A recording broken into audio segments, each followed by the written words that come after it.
Veja lá que eu tomei. Bom dia, amados. Estamos aqui mais uma vez para esse estudo da palavra. E vamos orar. Amém?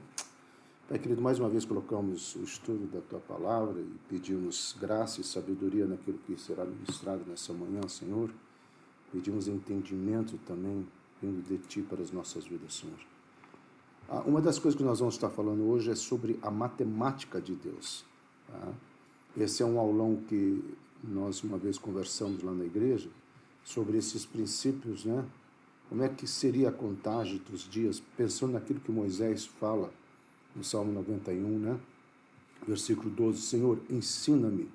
Quando Moisés fala, Senhor, olha, eu preciso, né? Ter uma mente cognitiva cartesiana para aprender a contar os meus dias. E ele entende que depois dos seus anos, todas as suas experiências, o viver no dia a dia tem que ser algo trazido por Deus. A matemática que nós vamos estudar aqui é exatamente baseado num versículo da Bíblia que diz que se passou, né, depois da saída do Egito, se passou 480 anos. A Bíblia diz isso. E nós vamos entender algumas questões nesta manhã. Tá? Então, uma das coisas que a Bíblia vai falar é que desde a saída do povo, quando ele estava lá no Egito, nós vamos chamar o período do deserto, tá? Nesse período do deserto que o povo passou, você vai ter um período de anos que nós vamos estar vendo, depois você vai ter a segunda fase, que eu chamo da fase do cativeiro, apesar de ser conhecido como a fase dos juízes, né? Mas o que chama atenção aqui é o ponto quando eles serviram a outros deuses, é o que nós vamos estar falando. Aí nós temos a terceira fase, que já entra quando o povo, após Sansão, o último juiz, e Deus dá anos, mais 120 anos de bênção e prosperidade, mas o povo ele começa a olhar para o lado, e ao olhar para o lado o povo começa a ter inveja de ter um rei. E é uma passagem muito bonita, uma discussão entre Samuel e Deus, onde Samuel fica indignado com o povo, porque o povo está escolhendo um rei, sendo que Samuel entendia que o rei de Israel era o Senhor Jeová. E Deus fala a Samuel, você está preocupado à toa, porque eles não estão desprezando você, estão desprezando a mim. Então nós temos esse período que nós chamamos de reinado de Saul, nós temos depois, né, o reinado de Davi, e finalmente nós temos o reinado de Saul. É aqui no reinado de Saul que o templo é construído. Então, desde o deserto até a construção do templo, tá, a Bíblia fala que se passou 480 anos. Tá? Mas quando você começa a ver, né, o que o livro de Reis fala, né, esses 480 anos, você vai trabalhar agora exatamente no textos bíblicos para você entender um pouco mais sobre essa questão. E aí quando você vai lá em Atos, né, capítulo 13, versículo 18, você vai ver que a palavra de Deus fala que se passou 40 anos. Então você tem 40 anos aí. Depois você vai em Atos 13, versículo 20, a palavra de Deus fala que o período de cativeiro, o período dos juízes, o total foram 450 anos. Tá? Aí você vai no reinado de Saul. Saul reinou 40 anos. Né? E foram desses 40 anos, mais de 15 anos preocupado em matar Davi.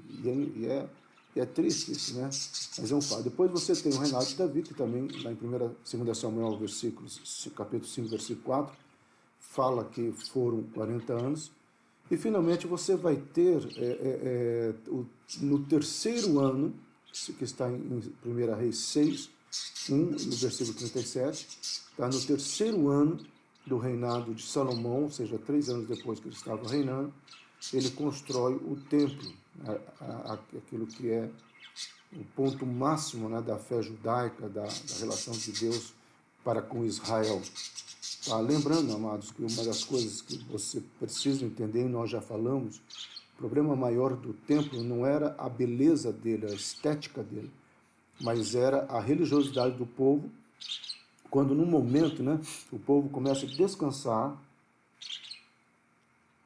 e pensar que por causa daquele lugar, por causa daquele monte de concreto aos olhos de Deus, tá?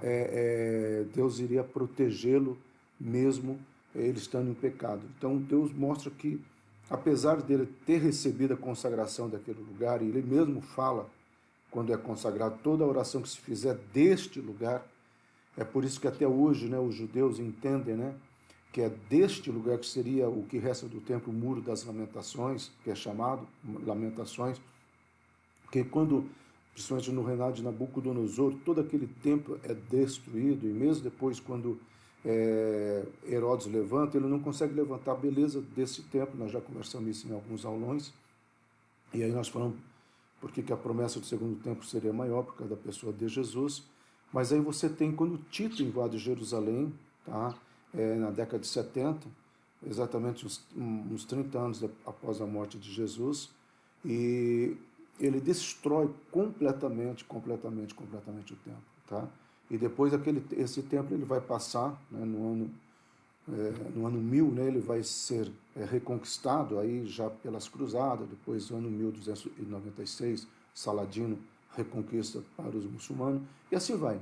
Até hoje a beleza desse templo aguarda a vinda de Jesus. Tá? Nós entendemos que algumas questões podem acontecer escatologicamente. Eu estava com uma expectativa do 14 de maio, mas eu entendo que Deus está ainda trabalhando em algumas questões de valores sobre a igreja. E é muito importante que você entenda isso, tá? Então, avançando um pouquinho mais, o que você tem, amado? Você tem aqui, ó, 40 anos, tá? Você viu na Bíblia. 450 anos, mais 40 anos, mais 40 anos, mais 3 anos. Então, se você for fazer uma analogia com tudo isso, você lembrando que a palavra de Deus fala que foram 480 anos, e na soma, tá, em 1 Reis fala que foi 473 anos. Então veja aqui, ó, o que você tem? Você tem aqui, ó, todos esses anos que a palavra de Deus vai estar falando, tá, que dá 573 anos. Aí você tem aquele versículo de Reis que Deus fala, não são 573 anos, são apenas 480. Então vamos, está faltando aqui 93 anos. E aí você fica assim, quando eu li pela primeira vez, eu comecei a estudar isso, a primeira pergunta que me veio primeira probabilidade, 1 Reis está errado, tá? 1 Reis 6, né, o capítulo inteiro está errado, houve alguma coisa ali que a soma não foi perfeita. Segunda probabilidade, os versículos de Atos, né, e Samuel que fala desse período de reinado, também algum numeral aí não saiu errado, mas se você aceitar isso, você correria o risco, eu pensava, e eu discutia isso muito com o pessoal que eu já compartilhei, né, antes de formatar toda essa ideia, que se você aceitar que um versículo da Bíblia pode estar errado, apenas um, aí você descaracterizaria toda a palavra de Deus. E aí eu falei assim, bom, então o que nós temos que fazer? Nós precisamos ir atrás desses 93 anos. Aonde que na matemática de Deus, esses 93 anos não foram contabilizados. Ou em algum desses anos. Então eu procurei no deserto. A primeira coisa que eu fiz foi tentar entender o deserto. Porque quem sabe aqui estaria alguma coisa errada. Porque a minha preocupação está aqui. Eu preciso descobrir aonde que foi parar esses 93 anos. Tá? Então, quando você vai para o deserto, você tem lá em Atos, capítulo 3, versículo 18, é muito claro ali, 40 anos, tá? Então, a lei deixa evidente que está esse número, então eu coloquei lá. E aí eu comecei a estudar. E aqui, para você entender, eu parti do ponto que eu queria entender qual foi o propósito do deserto. Por mais que se fale que o propósito do deserto foi a sua libertação, eu já vi algumas pessoas falarem que o propósito do deserto foi destruir aquele povo iníquo, aquele povo sem fé, mas eu gosto de pensar que o propósito do exército se valeu de 2 pontos, tá? O primeiro ponto é a provisão, e o segundo ponto é a mentalidade. Havia uma mentalidade de anos de cativeiro que precisava urgentemente ser mudada. Então, quando a gente fala em provisão, nós podemos pensar três coisas que vão acontecer no deserto. A primeira coisa que acontece no deserto é a direção. Tá? Deuteronômio capítulo 8, versículo 4 em diante, o autor ele começa a descrever isso. E Deus fala, né, para Moisés, olha, não foi você que errou o trajeto. Porque quando você for estudar, e uma vez nós estudamos no aulão sobre a vida de Moisés, você vai ver que aquela era uma região, tá, onde Moisés conhecia muito bem. Moisés sabia perfeitamente onde estariam as guarnições do Egito e as guarnições, tá, dos povos que moravam naquela terra. E ele vai escolher um caminho meio absurdo, porque ele faz um contorno, um caminho muito mais longo. Mas essa direção não foi Moisés que escolheu. O próprio Deus, em Deuteronômio capítulo 8, vai dizer o seguinte, ó, fui eu que te levei vocês lá. E nesse trajeto eu queria que vocês entendessem o que exatamente está no coração de vocês. Tá? A segunda questão é o maná. O maná é algo tremendo, algo maravilhoso. A própria palavra hebraica, né, não define o que é o maná, mas nós vamos estar conversando um pouquinho mais. E a terceira seria a nuvem. A nuvem é aquilo que vai fazer todo o trajeto do povo. Então vamos estudar essas três provisões que eu coloco importante, que ainda nós estamos dentro dos 40 anos e aqui não tem muito. Então, o primeiro lugar é a direção. Tá? O desejo de Deus era que Israel pudesse entender que a direção seria daquele que conhece todos os caminhos. Talvez a grande lição aqui que a direção vai trazer para esse povo é: você confia em mim? Se você confia, apenas siga os meus caminhos.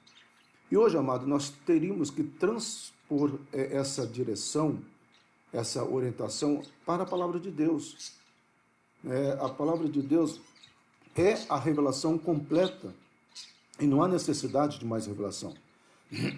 Quando eu escuto pessoas subir no monte para buscar uma resposta de Deus, fazer uma campanha, eu não tenho dificuldade com isto, tá? Mas quando um monte ou quando a revelação tá, trazida por alguma pessoa, ela está acima da direção maior que Deus deixou, que é a Bíblia Sagrada, aí eu tenho dificuldade. Porque muitas vezes a pessoa está fazendo algo errado, algo que vai contra a palavra de Deus, e aí algum profeta fala, né, ou orientando ou não orientando, e aí fica difícil você julgar, mas o profeta fala assim, ó, eis que estou contigo. Se a pessoa está indo para o caminho errado, e ela está procurando uma justificativa para esse erro, ela vai nadar de braçada nesse pecado. Tá? Então, é uma questão que nós precisamos entender. Aí você pode fazer uma outra pergunta. Mas a palavra de Deus não diz detalhadamente ambiente que eu devo frequentar, aonde que eu devo ir. Ok, nomes de lugares, estabelecimentos atualizados, claro que não vai ter. Mas você tem na palavra de Deus dizendo que seja a paz de Cristo o árbitro do vosso coração. E é uma das perguntas que você precisa fazer. Eu estou em paz nesse lugar?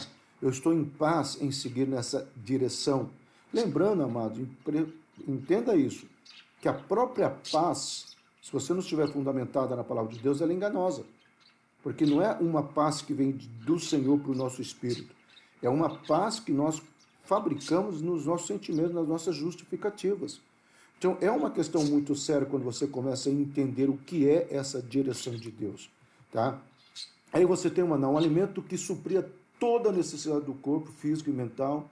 A única exigência do maná era esse: crer que amanhã terá o do dia. Em primeiro lugar, a palavra maná em hebraico é uma palavra sem tradução.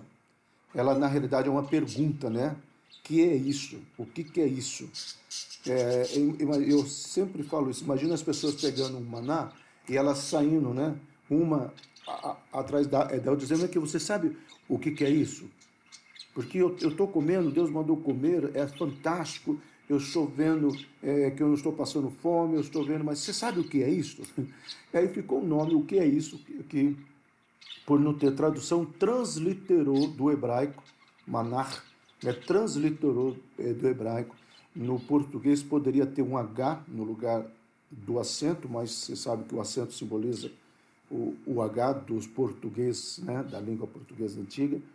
E aí você tem, então, esse produto que Deus colocava que por 40 anos, ou por um período mais longo ainda, não chega a ser a 40 anos, aliás, por um período muito grande, esse povo come apenas o maná, só que ninguém morreu de falta de vitaminas, falta de potássio, qualquer necessidade física do corpo.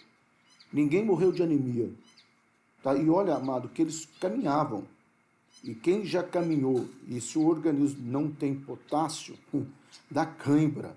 E outras situações. Então você vê que esse maná é muito mais que um simples alimento. É uma provisão direta de Deus. Esse maná caía do céu.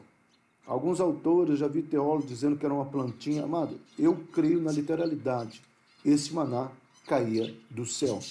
E a única coisa que o povo tinha que fazer era pegar para o dia. E aí entrava um teste de fé, porque talvez eu e você poderíamos pensar assim, mas e se amanhã faltar? Porque essa preposição se condicional, né? Se é uma condição, é uma preposição que mata a nossa caminhada com Deus. Se ou será, né? Como que vai ser? Aí, são perguntas que muitas vezes exigem um passo de fé. Então Deus está falando assim, você crê que amanhã vai ter? Então pega só o de hoje. E aí entra uma grande lição, né? Que as misericórdias do Senhor, elas são autênticas para o dia. Eu sempre brinco lá na igreja que Deus não usa a misericórdia de ontem para hoje, né? As misericórdias, elas são restauradas, e a palavra de Deus fala renovadas, né? De dia a dia. E por último, você vai ter a nuvem, né? Que é o cuidado do Senhor para com o dia e para com a noite. A nuvem, ela não era apenas uma sombrinha qualquer. Tá? Se você for pensar na temperatura do deserto, você sabe que, primeiro, durante o dia, o sol terrível. Tá? Então, era uma nuvem que cobria, trazia uma questão de refrigério. Tá? A boa e poderosa mão do Senhor é um refrigério sobre a minha vida. Davi fala que a vara do Senhor, que a presença do Senhor, que a mesa do Senhor, né, que as águas que o Senhor proporciona é refrigério para a alma dele. Tá? E essa expressão no hebraico, nós estudamos já o Salmo 23, essa expressão no hebraico é curar todos os meus sentimentos inadequados que possam estar roubando a minha felicidade. Então essa palavra no hebraico é uma palavra que hoje nós poderíamos dizer que ela é psicanalítica. Tá? É uma palavra profunda que fala de restauração. Então quando você fala dessa nuvem durante o dia, é o refrigério. E à noite, no deserto, a temperatura cai. Então há uma necessidade de você se agasalhar. Tá? E essa nuvem é uma nuvem de fogo, e o deserto escuro. Tá? Como é que você vai fazer uma fogueira para... Ou cada pessoa deveria fazer a sua fogueira? Nós estamos falando aqui de quase 1 milhão de pessoas. Tá? Ou como é que seria isso? Então todo esse fogo, além de aquecer, traria, tá, uma segurança de pelo menos você saber onde está pisando, sem contar a questão dos animais, né, noturnos do deserto, pestilência, cobras, escorpiões. Então é uma série de coisas que nós podemos só ficar falando, porque muitas pessoas olham para essa nuvem e vê apenas como um GPS, né? Vê apenas como um Waze, né? Guiando o povo, mas ela é muito mais. Ela é muito mais. Aliás, a palavra de Deus sempre é muito mais. Então, você tem essas 3 questões aqui, que é a provisão. E aí, depois da provisão, você tem essa mudança de mentalidade. Tá? E aqui a mudança de mentalidade, nós precisamos entender que é esse período no deserto que vai fazer toda essa mudança de mentalidade na vida do povo. E aqui é importante você prestar atenção, porque você já deve ter ouvido falar, né, que o povo saiu do Egito, mas o Egito não saiu dele. Então, o que seria esse sair do Egito? Então, para mim, há 4 pontos importantes nessa mudança de personalidade ou de mentalidade que o povo precisaria ter. A primeira é a questão do paganismo. Veja só, eles estavam saindo de uma nação que havia várias divindades. Nós podemos dizer que Ísis, Osíris eram uma das mais fortes, mas nós vamos ter outros deuses. Tanto é que cada uma das pragas, e você já deve ter estudado isso, elas foram ou simbolizavam uma das divindades. É como se Deus estivesse destruindo cada divindade com a sua própria imagem, que seria o que ela representaria. Eu sempre brinco, né? A sorte do povo do Egito é que eles só tinham 10 deuses, porque se eles tivessem 20 deuses, seriam 20 pragas, né? Mas o paganismo não estaria só na saída do Egito. O paganismo também eles teriam que enfrentar na entrada, tá, da terra. Nós estamos falando de 7 nações principais, tá? E nessas 7 nações, principalmente os amorreus, os filisteus, os heteus, os jebuseus, eles adoravam 2 entidades muito fortes, que era Baal e Astarote, ou Acera, tá? Baal, o senhor das moscas, né? Baal, o senhor dos senhores. Eles acreditavam que Baal era o senhor da plantação. E Deus sabia que uma das questões fortes de Israel seria tanto a questão pastoril quanto a relação com o plantio. E Deus não queria que esse povo fosse acreditar que Baal estaria abençoando ou iria abençoar a sua plantação. Tanto é que os midianitas que adoravam a Baal, a plantação deles era tão fraca que eles tinham que saquear a plantação de Israel. E é naquele período que Deus levanta um homem chamado Gideão para ser um dos juízes, né, para combater os midianitas nessa questão, nessa opressão. A segunda questão que Deus precisava mudar de mentalidade são os valores. Tá? Eles passaram 450 anos, ou mais de 400 anos, como escravos, né? E nesse período de escravidão, com certeza, eles assimilaram alguns usos e costumes do Egito. E agora eles vão entrar numa terra extremamente pagã. E essa terra havia uma série de rituais, uma série de comportamentos.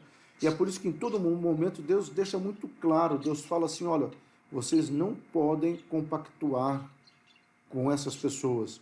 Evitem casamento misto com essas pessoas. Evitem relacionamento. Deus estava trazendo algumas questões muito sérias. Deus está falando assim, ó, essas coisas precisam parar.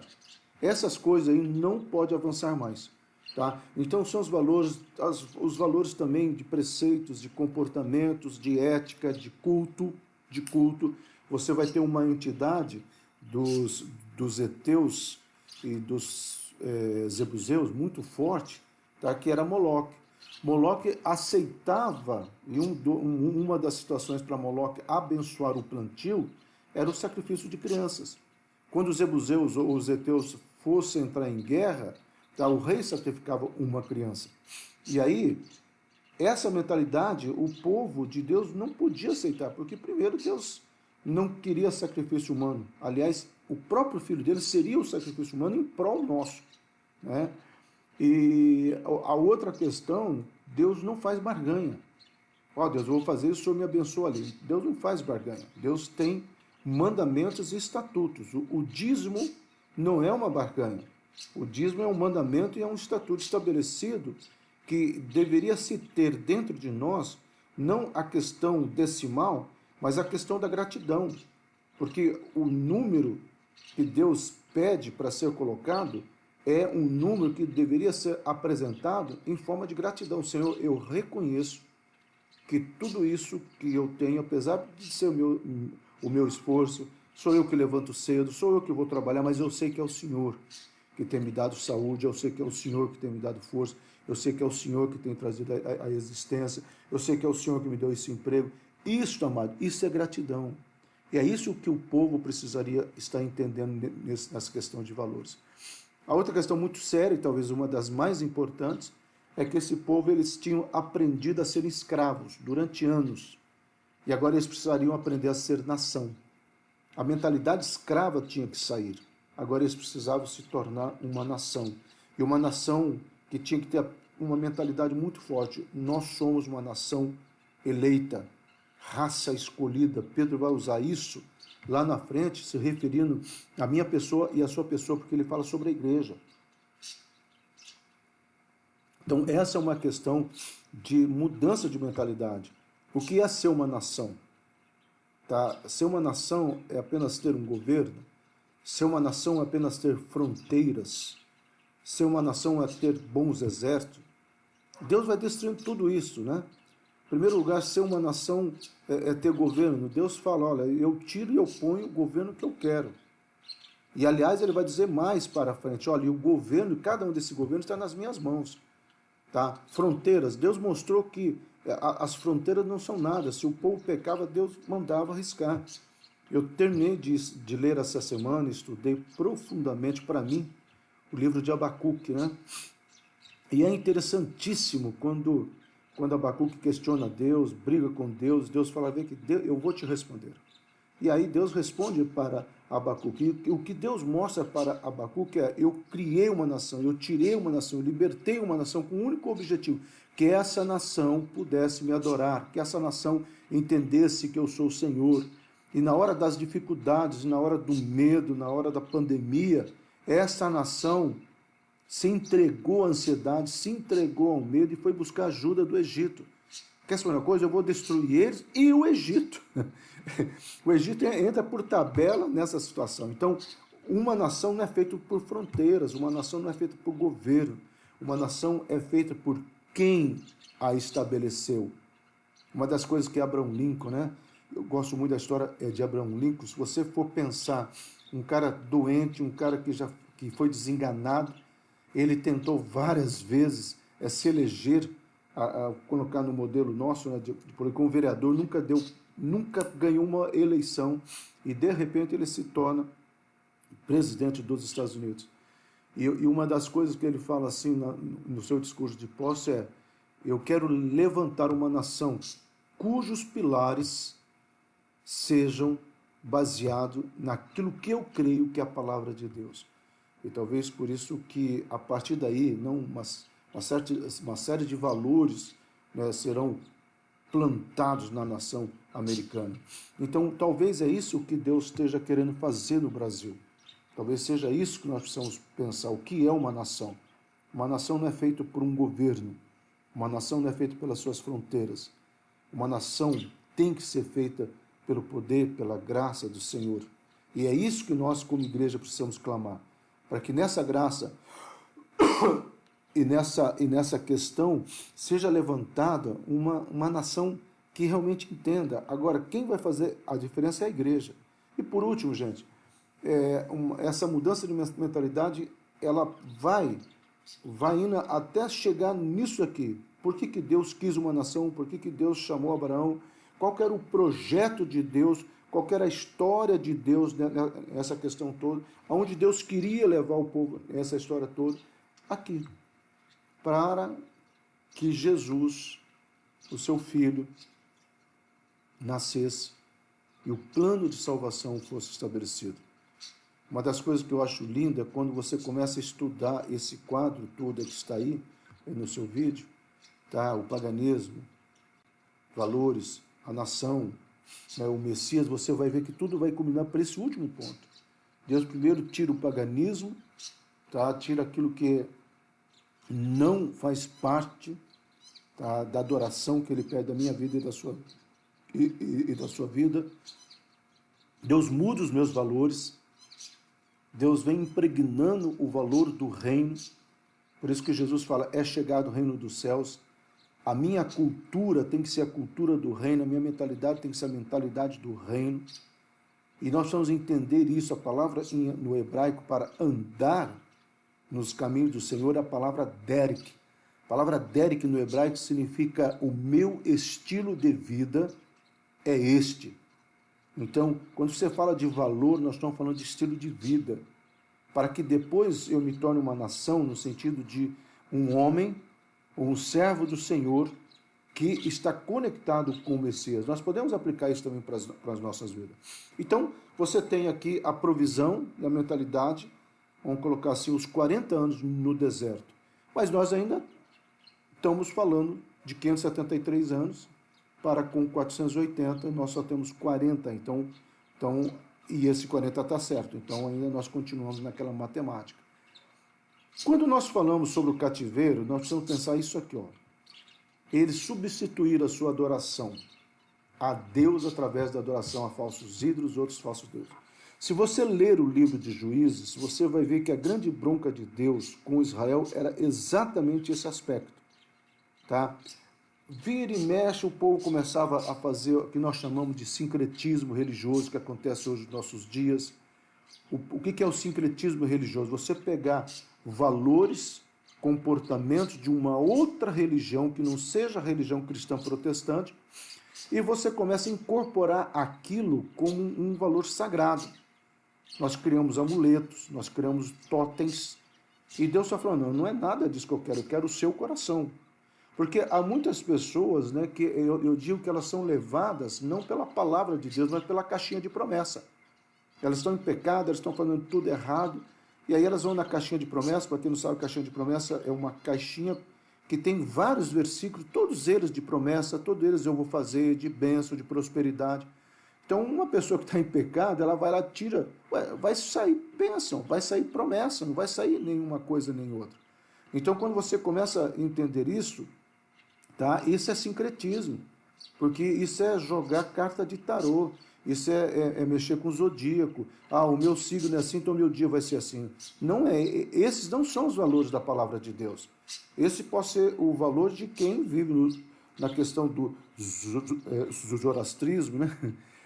Quem vive na questão de outros pontos, mas a questão da palavra de Deus não é esta, tá? Então, quando Deus fala sobre valores, nós estamos pensando nisso e precisamos trabalhar isso. Então, ao todo, amado, foram 12 juízes, tá? Ao longo de 450 anos, foram 12 juízes. Você fala 450 anos, será que é muito, será que é pouco? Amado, o Brasil foi descoberto em 1500. Certo? Nós estamos no ano 2020. Faça as contas. Tá? Então, nós estamos falando aí de um período quase próximo deste. Tá? Então, você precisa entender que foi um período muito longo na história de Israel. Tá? Quando você começa a pensar que o Brasil foi descoberto em 1500, olha, no ano 1500, antes da descoberta do Brasil, Saladino estava disputando Jerusalém. Então, às vezes, nós precisamos entender que esse lado do mundo, que nós chamamos de Oriente Médio, é um lado mais antigo, tá? Na questão cronológica. Entendeu? Então, nós temos aqui apenas 5 juízes que nós vamos falar. Por que nós vamos falar somente sobre esses 5 juízes, rapidamente? Porque é aqui que nós vamos encontrar os 93 anos. É exatamente aqui que nós vamos encontrar. Então, quando você segue, você precisa entender isso. Após um período de 40 anos de bênção, tá, que foi do deserto, o povo toma posse da terra, o povo começa a esquecer das promessas que fizeram ao Senhor. Senhor, nós seremos benditos nessa terra, nós sabemos isso. Essa foi a promessa que Deus, o que o povo tinha feito, mas não era isso que estava acontecendo. Então, vamos voltar ao nosso quadro, tá? Então, nós estamos lá. A palavra de Deus fala de 480 anos. A nossa soma deu 573 anos. Então, agora nós vamos estudar o quê? Esse período aqui. Os 5 cativeiros foram executados por um rei chamado Cusã, o segundo rei chamado Eglon, o terceiro rei chamado Jabim, Midian, ou os midianitas, tá? E os filisteus. Para cada um desse período, Deus levantou um dos juízes. Foram 12, aqui só tem 5, né? Deus levantou um juiz. E cada um desse período, eles ficaram cativeiros. Eles não serviram ao Senhor. Então, primeiro, Cusã, eles serviram 8 anos a Cusã, ou seja, durante 8 anos eles serviram ao Deus daquela terra. 18 anos eles serviram a Eglon. Tá? Jabim foram 20 anos. Você vê que parece que vai aumentando, né? Eles não aprendem. Aí há uma mudança, foi muito pouco a opressão sobre os midianitas, 7 anos, e a questão dos filisteus foi um tempo maior, até Deus levantar a sanção.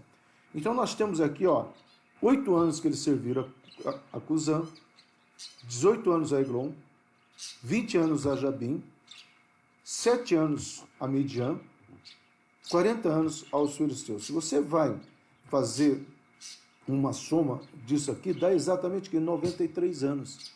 Ora, gente, não era isso que nós estamos falando, que na nossa matemática estava faltando esses 93 anos? E aqui nós podemos pensar muita coisa, gente. Por quê? Porque significa, vamos voltar um pouquinho aqui para você pensar, significa o quê? Um dado muito importante.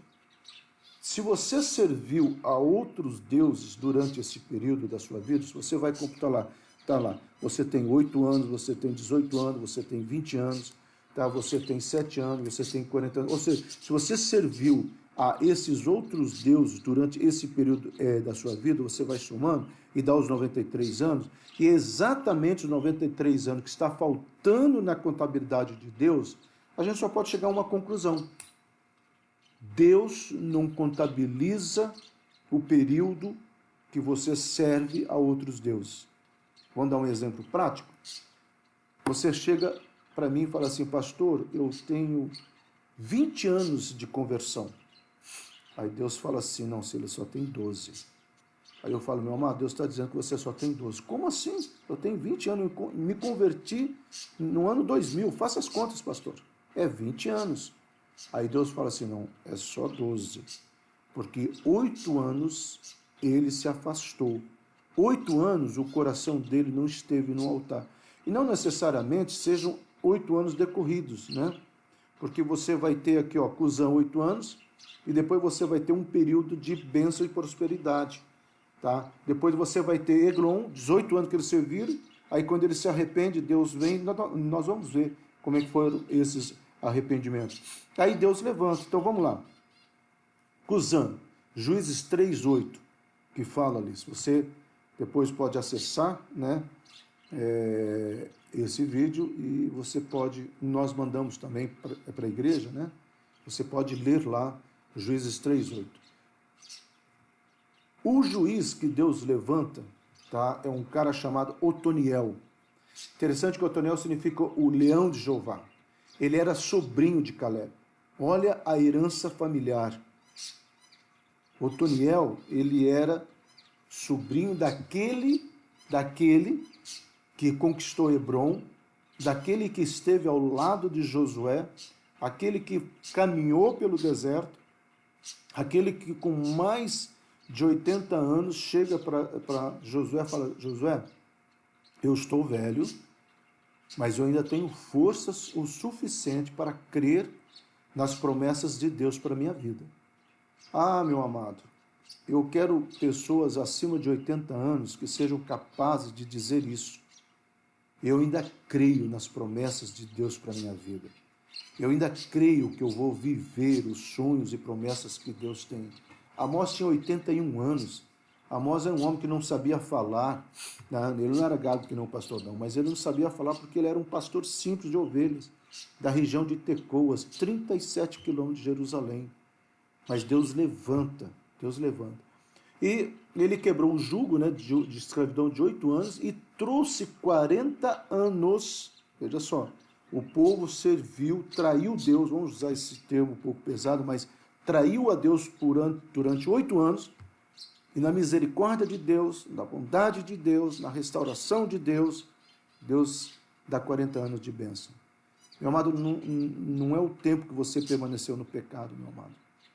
É o tempo da graça e de misericórdia de Deus sobre a tua vida. E é isso que você precisa entender e você precisa buscar. O segundo é Egrom, Juízes 3, versículo 14. 18 anos eles serviram a esse Deus. E Deus levanta aqui um cara chamado Eudes. Eudes não é um estudo aqui, nós já estudamos isso no aulão, porque Eudes, ele era um cara que tinha um defeito na mão, ele era um estrategista, e ele vai lá falar com Eglon, o rei, né, e ele pede para ficar sós com o rei. E o pessoal revista ele. Como ele tinha um defeito na mão esquerda, e a mão esquerda ficou atrofiada, então o pessoal olhou, não achou nada, mas havia uma adaga escondida naquela mão. E aí, quando ele fica sozinho com o rei, ele mata o rei, libertando assim Israel. Tá? E ele volta, ele reina como juiz, e o período todo, não só com ele, tá? Mas o período de prosperidade para Israel foram de 80 anos. Eles adoraram, serviram 18, mas Deus, na sua misericórdia, restituiu 80 anos. Tá? Aí você tem Jabim, Juízes, capítulo 4, versículo 3, você pode ler lá o período que fala durante 20 anos serviram a Jabim.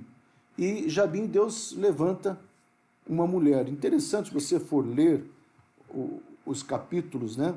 É muito interessante porque Débora, ela chega a cutucar o marido dela: ô, você não vai fazer nada? Chega dessa opressão, já faz 20 anos que Jabim está nos oprimindo. Você não vai fazer nada. E ela vai conversar com Baraque, que é um primo dela, vai conversar com outras pessoas. Quando ela vê que ninguém vai fazer nada, ela pede ajuda das tribos. Ela pede ajuda de Asser, Manassés, tá? E ela fala assim: olha, se vocês não forem, eu vou. Eu não sei se por causa desse ponto nós vamos deixar uma mulher ir. Eu sei que ela vai e as tribos se unem e eles conseguem vencer o exército de Jabim, tá? E Deus traz, né, muita bênção e paz. Uma das qualidades de Débora, eu coloquei aqui, que ela era conselheira e mediadora, porque ela poderia simplesmente reivindicar para si toda aquela glória. E se você for ler os textos, você vai ver que ela faz um cântico, ela faz um canto ao Senhor, ela escreve uma poesia ao Senhor, onde ela reconhece que foi tão somente a mão do Senhor que quebrou todo o arco da opressão, que foi a mão do Senhor que trouxe a libertação para o povo. Isso é tremendo, amado. Eu gosto de falar aqui, tá? Quando... porque, vamos pegar no contexto judaico, né? A mulher era considerada fraca, tá? E o homem considerado forte. Mas quando o forte se nega a se posicionar, Deus usa os fracos. É na nossa fraqueza que nós nos tornamos fortes, né? Paulo vai entender isso. Quando Deus fala assim: Paulo, a minha graça te basta. Tá? Quando você está fraco, você está forte. O próprio Joel fala: diz ao fraco ser forte, né? Então, não no sentido de fraqueza física ou de inferioridade de gênero, como tem se bombardeado nesses dias, né? nessa cosmovisão que nós estamos vivendo, não é nada disso. Mas quando eu falo isso, eu penso em Débora com uma questão só: havia nela um coração disponível para o Senhor. Quando você encontra alguém que tenha um coração disponível ao Senhor, Deus faz milagres. Então, não importa as suas limitações, o que importa é você ter um coração disponível ao Senhor. E, chegando praticamente ao final, nós temos os midianitas e nós temos um homem chamado Sansão, né? Desculpa, Gideão. O Gideão, ele era alguém que dá muito contexto hoje em dia. Desculpa, Sansão é o próximo, tá? Dá muito contexto nesse dia. Porque, primeiro, Gideão era uma pessoa que vivia na sua autocomiseração. Aquela pessoa que estava reclamando daquilo que estava acontecendo. E, às vezes, Gideão me lembra, sabe o que, gente? O brasileiro. É o brasileiro que está sendo atacado pelos midianitas. Midianitas, nós podemos chamar as cosmosvisões fora da palavra de Deus. Podemos falar dos midianitas sendo... eu acho que mais certo ficarmos só aqui: valores que não estão fundamentados na palavra de Deus. E, de repente, Gideão é aquele cara que está ali: ah, Deus, como é que vai ser a educação dos meus filhos? Como é que vai ser o futuro desse país? Como é que vai ser isso? Como é que vai ser aquilo? Aí Deus falou: Gideão, parece um anjo. Tá? Você está reclamando tanto, eu quero usar você. Senhor, eu sou o menor da minha tribo, né, de Manassés. E olha, gente, que Manassés era uma das tribos mais fortes. Manassés, Gade, Asser eram tribos guerreiras. Então, não justifica, mas não importa. Tá? Veja, entenda bem, o que estava errado era o coração de Gideão. Porque no coração dele, no interior dele, ele se sentia fraco. Apesar de ser de uma tribo guerreira, conquistadora. Não importa o background, se aqui dentro, tá, a minha vida não está estabelecida. E aí esse anjo fala: ó, vai na tua força. Oh, Deus, que força! Amado, você já percebeu que Deus, quando Ele vai usar uma grande tarefa, Ele faz questão de usar os fracos? Aquelas pessoas que se sentem limitadas? Moisés era gago. E Deus usa Moisés para falar para Faraó. Imagina comparecer diante de uma autoridade e você ter que dar um discurso sendo gago, é uma coisa meio inconcebível. Tá? E aí você vai vendo ao longo da história muitos outros elementos onde Deus usa a fraqueza da pessoa, mas Deus capacita a pessoa. Talvez a grande mensagem aí é quando você chega lá, você olhar para trás e dizer, olha, só pode ter sido a mão de Deus. Só pode ter sido a graça de Deus. Quantas vezes, amado, eu olho para trás e vejo um resultado, seja de uma aula, principalmente uma aula, para um gago dar uma aula é muito complicado. Hoje mesmo gaguejei numa palavra, né? Então, existem palavras no hebraico que às vezes eu tenho que ter misericórdia. E Deus é bom. Eu estou gravando a maioria das minhas aulas nessa plataforma também, e é ao vivo, né?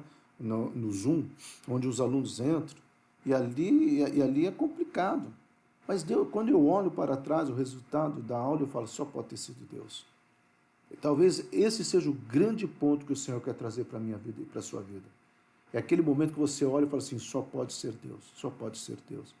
Então, Gideão, nós poderíamos falar muito sobre ele, sobre a capacitação, sobre alguém que tomou posicionamento, sobre alguém que saiu do seu mundinho de autocomiseração, tá? Mas alguém que teve uma convicção, uma certeza. Semana passada, há 2 semanas atrás, eu fiquei estudando o livro, essa semana foi de Abacuque, né?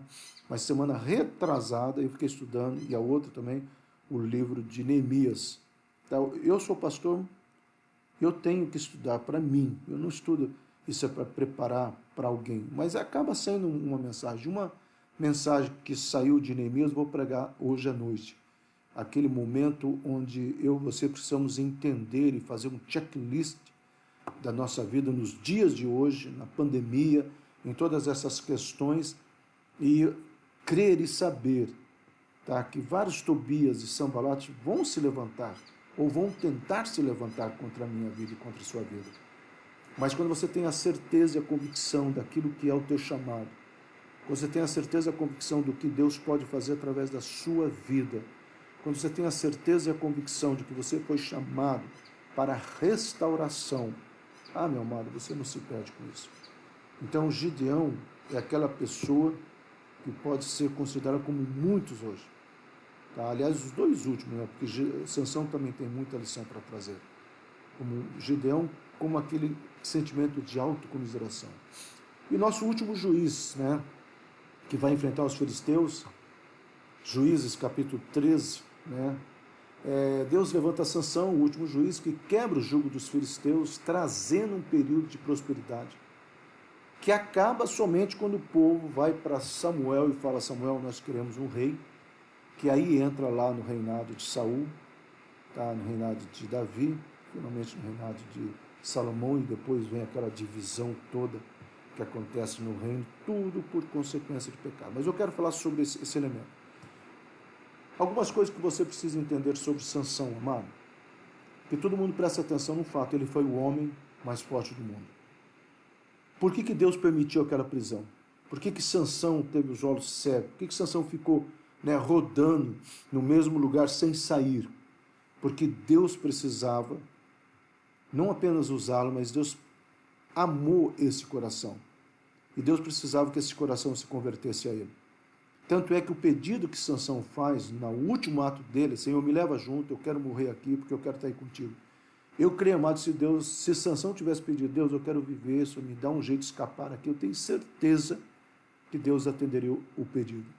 Mas qual para mim é o problema sério que eu vejo nos dias atuais? Primeiro, a mãe de Sansão consagrou Sansão. Mas Sansão não tinha uma experiência com Deus. Tanto não tinha que uma das questões do voto de Nazireu que ele fez era que ele não podia tocar em objetos mortos. E quando ele vai pegar o mel, ele pega de um leão morto, de um animal morto. Tá? E ele não podia se envolver com pecado de promiscuidade, ele se envolve. Tá? Então, havia vários votos que ele deveria cumprir, ele não cumpriu. Por quê? Porque quem era religioso ali era a mãe. Mas há 2 lições aqui. Primeiro, mãe Deixe o teu filho ter sua própria experiência com Deus. Segundo, não deixe de consagrá-lo ao Senhor, porque as duas coisas precisam andar junto. As duas coisas precisam andar junto. A terceira lição é que Deus precisou trabalhar como Ele precisa trabalhar no coração de muitas pessoas quando o orgulho sobe a cabeça, quando a pessoa se sente que é o cara. Sansão se achava o cara, olha a força dele. Em vez de ele usar aquilo, tá, para o reino, ele estava usando para o seu bel prazer. Tá? É aquela questão assim de Deus te deu uma empresa, tua empresa, você está indo bem. Deus não tem dificuldade de você curtir aquilo que você plantou. Mas a minha pergunta é, até que ponto você sabe de pessoas que estão passando por necessidade e não têm feito nada? Há um elemento na Monte Hebron que ele é um empresário, um autônomo, e eu ligo para ele, olha, estou precisando essa semana eu estou precisando de uma cesta. Ele já foi, eu preciso de cesta com leite e com bolachinha. Na mesma hora ele foi lá, porque ele falou, pastor, é o que eu posso fazer, é o que está ao meu alcance. Então, às vezes, o que eu tenho visto muito é a mesquinharia. Tá? E eu também não sou a favor de você fazer e ficar botando nas redes sociais, porque parece que você quer que o outro veja. Então, há uma série de coisas aqui que a religiosidade faz, era o histórico de Sansão. E por último, amado, às vezes nós precisamos ter os nossos olhos cegados, né? Eu sempre falei que nós precisamos ter os olhos abertos, mas nesse caso, ele se fecha para os valores do mundo para poder olhar no seu interior. E talvez é aqui que acontece a conversão dele. É aqui que ele, quando ele está ali, ó, rodando, sendo, pensa bem, de um homem mais forte do mundo para o palhaço, né, daquela região. Ele se tornou um centro de atração para os filisteus. E o que fez essa degradação de um herói, um homem que Deus levanta para ter um projeto máximo, para se tornar o palhaço do mundo ou dos outros? Porque ele caiu nos pecados mais sérios. É quando a pessoa se acha o cara. O Senhor fala, humilhai-vos perante mim e eu vou te exaltar.